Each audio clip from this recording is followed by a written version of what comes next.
ఓం శ్రీ గురుభ్యో నమః. ఓం శ్రీ మాత్రే నమః. శుక్రగ్రహము ఆగస్టు 2వ తారీఖు నుంచి శుక్రుడు కన్యా రాశిలో సెప్టెంబర్ 1వ తారీఖు వరకు రమారమి దాదాపుగా 30 రోజుల పాటు ఉంటాడు. ఈ శుక్రుడు కన్యా రాశి అనేది మన జ్యోతిష్ శాస్త్రం ప్రకారంగా శుక్రుడు నీచ స్థానంలో ఉన్నట్టు అర్థం.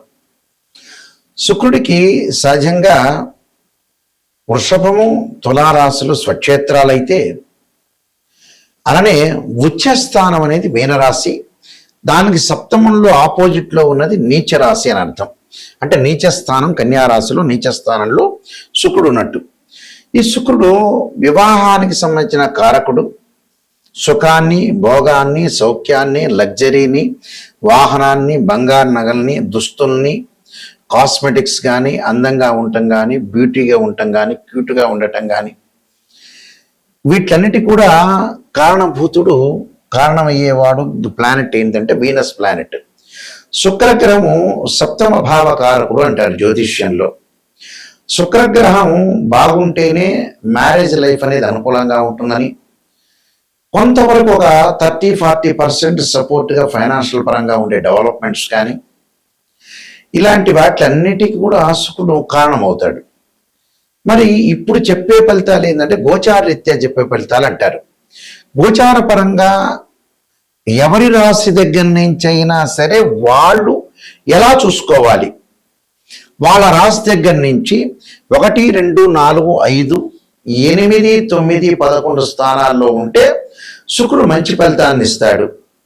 అంటే వివాహ సంబంధాలు కానీ, లవ్ అట్రాక్షన్ కానీ, ప్రేమికులు కానీ, ప్రేమించటం కానీ, అలానే వివాహ సంబంధాలు, సంతానము, డబ్బు అన్ని రకాలుగా అనుకూలంగా ఉండాలంటే శుక్రగ్రహం అనేది మన జాతకంలో అనుకూలంగా ఉండాలి. అలానే గోచారరీత్యా కూడా 20% గోచారం 20% సపోర్ట్గా ఉన్నా కూడా మన జాతక పరంగా శుక్రగ్రహాన్ని చూడాలి.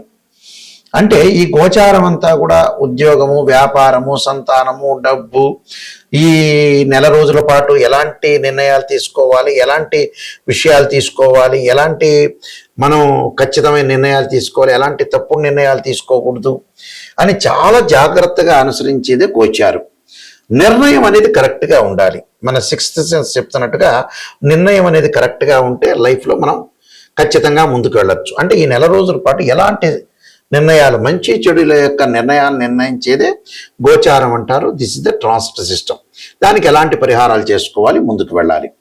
అలానే ద్వాదశ రాశుల వాళ్ళందరికీ కూడా శుక్రగ్రహం అనేది ఎలాంటి ఫలితం ఇవ్వబోతుంది ఈ నెల రోజుల్లో మనం తప్పకుండా నిజాన్ని తెలుసుకోవాలి. వృషభ రాశి వారికి రాస్యాధిపతి, షష్టమ రాస్యాధిపతి పంచమ స్థానంలో ఉండటం వల్ల శుభ ఫలితాలు జరిగే అవకాశాలు ఎక్కువగా ఉంటాయి. అంటే శుభఫలితాలంటే సేవకులకి, గుమస్తాలకి కొంత అనుకూలంగా ఉండటం, వివాహాది శుభ కార్యక్రమాల్లో పాల్గొనే అవకాశాలు, మంచి సుసంపన్నమైన కుటుంబం నుంచి అబ్బాయి కానీ అమ్మాయి కానీ రావటం, అలాంటి రుచిగల భోజనం చేయటం ఒకటి. వృత్తి ఉద్యోగాల్లో ధనలాభం కలిగే అవకాశాలు ఎక్కువ ఉంటాయి. అంటే వృత్తి ఉద్యోగాల్లో ఈ నెల రోజుల పాటు ధనలాభం కలగటం, అన్ని స్త్రీల యొక్క సౌఖ్యం కలగటం ఒకటి. అలానే విద్యా విషయంలో కూడా ముందంజలో ఉండటం ఒకటి. దైవ దర్శనాలు, ఆరోగ్యము, నూతన వస్తు లాభాలు కలిగే అవకాశాలు ఎక్కువ ఉంటాయి. అంటే శుభ కార్యక్రమాలు నిర్వహణ చేస్తూ ఉంటారు. శుభ కార్యక్రమాలు నిర్వహణ చేయటమే కాకుండా ప్రేమించిన యువకులు కూడా పెద్దలను నొప్పించి వివాహం చేసుకునే అవకాశాలు ఎక్కువగా ఉంటాయి. అంటే నూతన వాహనాలు కొనుగోలు చేయటం, లగ్జరీగా ఉండే అవకాశాలు కూడా బాగా ఎక్కువగా ఉంటాయి. అంటే లగ్జరీగా వాహనాలలో కొనటమే కాదు, లగ్జరీగా అనుభవించే అవకాశం ఉంటుంది. అలానే వృత్తి ఉద్యోగాల్లో మంచి లాభాలు, భాగస్వామ్య వ్యాపారం బాగా కలిసి రావటం, అలానే కాస్మెటిక్స్ వాళ్ళకు కానీ, బంగారు ఆభరణాలు అమ్మేవాళ్ళకు కానీ, క్లాత్ షోరూమ్ వాళ్ళకు కానీ అనేక లాభాలు కలిగే అవకాశాలు ఎక్కువగా ఉంటాయి. కాబట్టి ఇక్కడ సంతానం ద్వారా కూడా సంతోషకరమైన వార్తలు, శుభవార్తలు, పిల్లల యొక్క పెళ్ళిళ్ళు, వాళ్ళ యొక్క ఉపనయనాలు, బారసాలలు, సంతానం లేని వారికి సంతానం కలిగే అవకాశాలు అనేవి ఎక్కువగా ఉంటాయి. అలానే ప్రతి పని కూడా పెండింగ్ ప్రాజెక్టులన్నీ కూడా పూర్తి చేసే అవకాశాలు ఎక్కువ ఉంటాయి. ప్రభుత్వ అధికారుల యొక్క మెప్పు పొందే అవకాశాలు కూడా బాగా ఎక్కువ ఉంటాయి. అంటే పంచమ స్థానంలో శుక్రుడు మంచి చేస్తాడు గోచార రీత్యా. ఆ విషయాన్ని అందరూ కూడా గ్రహించాలి. అయితే ఇంకా బాగా ఉండాలంటే దాని పరిహారం ఏమిటి అని అంటే, శుక్రవారం రోజున అమ్మవారి కుంకుమార్చన చేయటం మర్చిపోవద్దండి. స్త్రీలు ముఖ్యంగా, పురుషులు వచ్చేటప్పుడు గల అమ్మవారి యొక్క ఆరాధన చేయండి.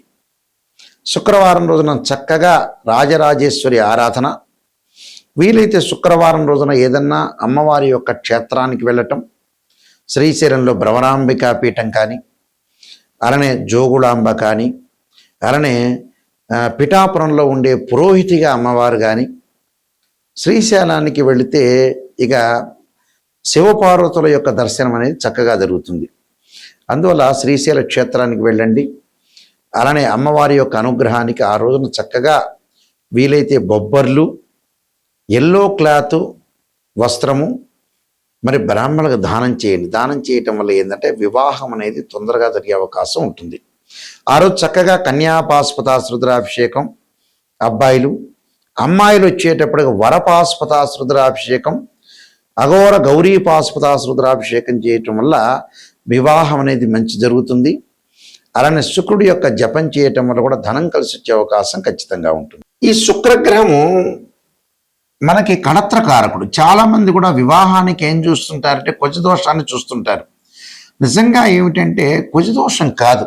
నిజాన్ని తెలుసుకోవాలని మన ప్రేక్షకులందరికీ కూడా ఒక అవగాహన రావాలన్న ఉద్దేశం ఇంటెండ్.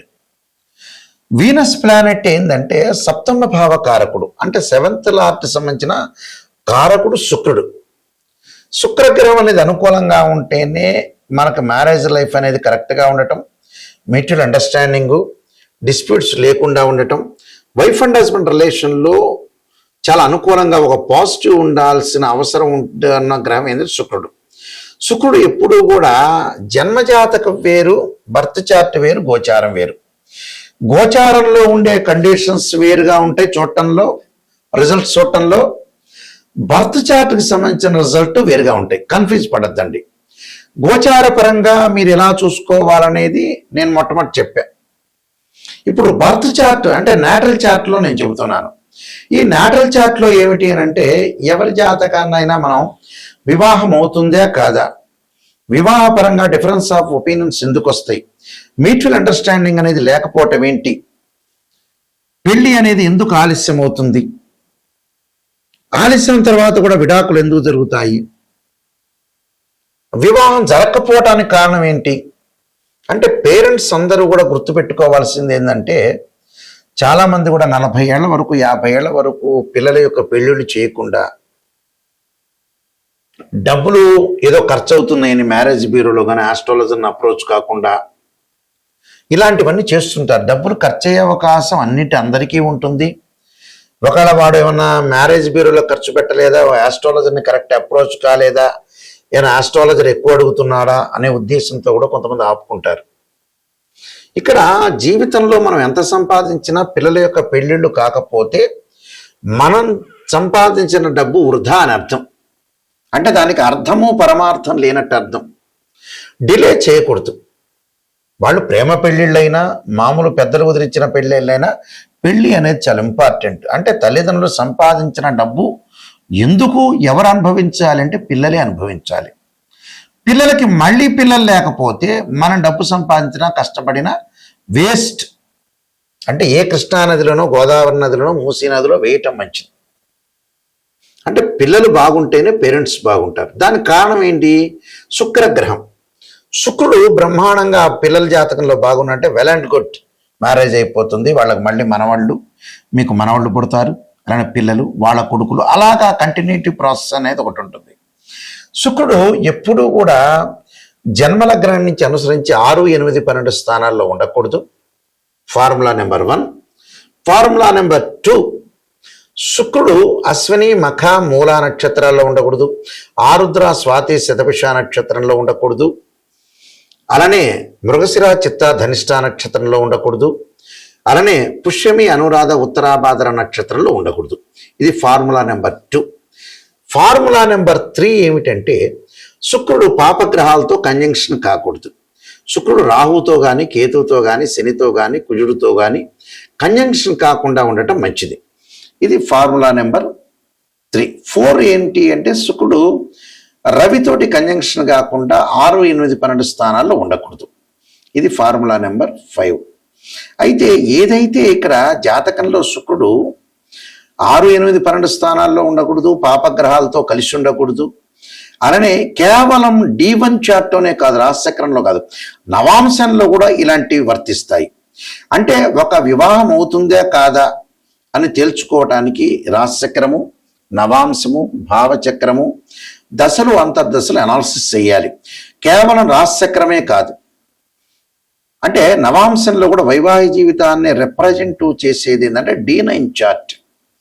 అంటే X ray scan, CT scan, MRI scan లాంటివి మ్యాథమెటికల్ క్యాలిక్యులేషన్ వేసి శుక్రుడు నీచ స్థితిలో ఉన్నాడా, ఉచ్చ స్థితిలో ఉన్నాడా, శుక్రుడి మీద ఏదన్నా పాపగ్రహ దృష్టి ఉందే అని చూడాలి. అంటే ఇవన్నీ కూడా స్త్రీలకి అష్టమ స్థానంలో శుక్రుడు ఉంటే కూడా మాంగళిక దోషం ఏర్పడుతుంది. అంటే బర్త్ చార్ట్ను కూడా అనుసరించాలి. గోచారం ఎప్పుడు కూడా మనం చెప్పే గోచారం అని 20-30% సపోర్ట్.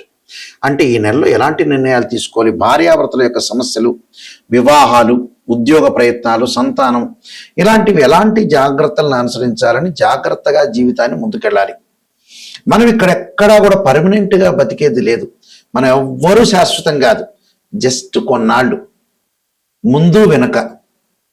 అంటే మనం పుట్టంగానే ఎప్పుడు చనిపోవాలనేది ఉంటుంది. మనం పుట్టిన తర్వాత పర్మనెంట్ కాదు, శాశ్వతం కాదు, వెళ్ళిపోవటం అనేది ఖాయం అనేది మనకు తెలుపుతుంటుంది జ్యోతిష్యం.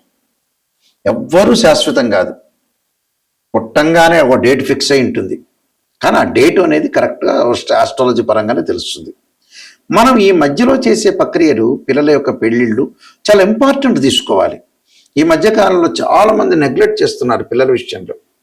కరెక్ట్గా జాతకాలు చూపించుకోలేకపోవటం, దానికి రెమెడీస్ చేసుకోలేకపోవటం, మ్యారేజ్ బ్యూరోలు ఇవ్వలేకపోవటం. కానీ మైండ్ మెచ్యూరిటీ లెవెల్స్ పెరగట్లేదు అని అర్థం. మనం దేనికోసం బతుకుతున్నాం, ఎందుకోసం బతుకుతున్నాం, ఎందుకు డబ్బులు సంపాదిస్తున్నాం అనే రీజన్స్ తెలుసుకోండి. ప్రపంచంలో ఈ విషయాలన్నీ కూడా క్లారిటీ తెలుసుకోవాలి. ఒక ఆస్ట్రాలజర్ని అప్రోచ్ అయినప్పుడు కూడా నిజం తెలుసుకోండి. అబద్ధాల ముసుగులో జీవించొద్దండి, సత్య దూరాన్ని చేసుకోవద్దండి. ఇది చాలా ఇంపార్టెంట్. ఎక్కడైతే నెగిటివ్ ఉంటుందో దాన్ని మనం పాజిటివ్ చేసుకొని ఓవర్కమ్ చేసుకుంటేనే మనం 100% మనం బాగుపడినట్టు, లేకపోతే బాగుపడినట్టే కాదు. మన చేతుల్లోనే జాతకం ఉంటుంది, మన చేతుల్లోనే జీవితం ఉంటుంది, దాన్ని సర్వనాశనం చేసుకోవద్దండి. నేను కాలసర్పయోగము, కాలసర్పయోగ చంద్రిక, రాహుకేతులు, ఛాయాగ్రహాలు, బృహత్ పరిహార సింధు, పుత్రగణపతి వ్రతము, అలానే వివాహ మార్తాండము, జాతక చంద్రిక, అలానే సర్వదేవతా గోత్రపులు పార్ట్ 1, పార్ట్ 2, స్వప్న శాస్త్రము, నవగ్రహ దోషాలు పోవడానికి 12 మహావిద్యలు, ట్రాన్సిట్ ఆఫ్ రిజల్ట్స్, అలానే ప్రొడక్షన్ ఆఫ్ ఆస్ట్రాలజీ అనే నెంబర్ ఆఫ్ ఆస్ట్రాలజీ బుక్స్ రాశాను. అలానే బృహత్ పరిహార సింధు, ఇలాంటి నెంబర్ ఆఫ్ ఆస్ట్రాలజీ బుక్స్ రాశాను. ఇవన్నీ కూడా మనకి రాజమండ్రిలో, రాజమహేంద్రవరంలో, కోటగుమ్మంలో ఉన్న మోహన్ పబ్లికేషన్ వారి దగ్గర దొరుకుతాయి ఈ పుస్తకాలు. నా దగ్గర కూడా లభ్యమవుతాయి. నా వెబ్సైట్ www.nayakanti.com, nayakanti.in. నా నెంబర్ స్క్రీన్ మీద స్క్రోలింగ్ అవుతుంది. మేము వంశపారంపర్యంగా చెప్పే వ్యక్తులం. మా నాన్నగారు కూడా కీర్తిశేషులు బ్రహ్మశ్రీ నాయకంటి కుమారస్వామి శర్మ దైవజ్ఞ గారు శ్రీశైలంలో ప్రధాన పురోహితులుగా పనిచేశారు. వారు కూడా ఇంటర్నేషనల్ కౌన్సిల్ ఆఫ్ ఆస్ట్రాలజీలో మెంబరు. మా ఫాదర్ కూడా మా గ్రాండ్ ఫాదర్ సుబ్బయ్య శాస్త్రి గారు. ఇలా మేము వంశపారంపర్యంగా చెప్పేవాళ్ళు. నిజం తెలుసుకుంటే నా ద్వారా ఎంతమంది బాగుపడతారు అనేది నా ఉద్దేశం అండి.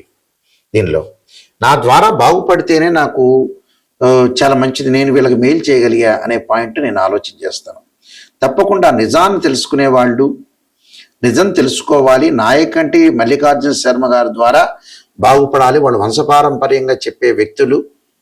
ఎందుకంటే చాలామంది మినిస్టర్స్ కానీ, ముఖ్యమంత్రులకు కానీ మా పేర్లు తెలుసు.